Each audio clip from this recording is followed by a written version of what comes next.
We're at the end of a big week in American politics. The national election is over, and the president has been reelected.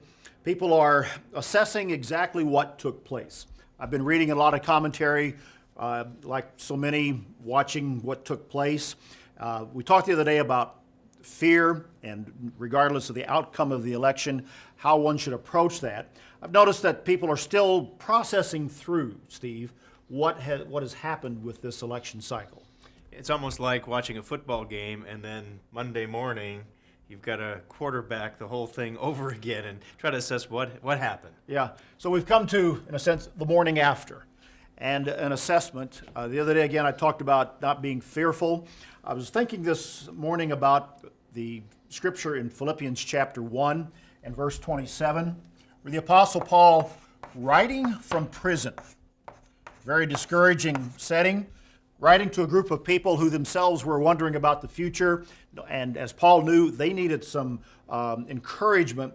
He says, "Let your conduct be worthy of the gospel of Christ, so that whether I come and see you or am absent, I may hear of your affairs, that you stand fast in one spirit, with one mind, striving together for the faith of the gospel." And so he encouraged them to stand strong, stand together, one faith, and one mind.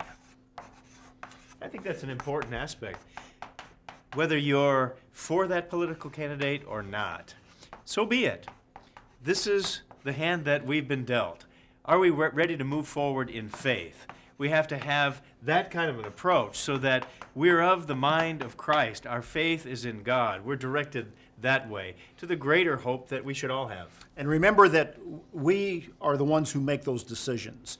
And we do have that power, we have that freedom, and that's what the Apostle Paul was really tapping into, that individual perspective that gives each one of us the ability to choose our reaction to a situation like this where perhaps there's a lot of uncertainty. People are wondering what's the direction of the nation, what has changed, what does it mean?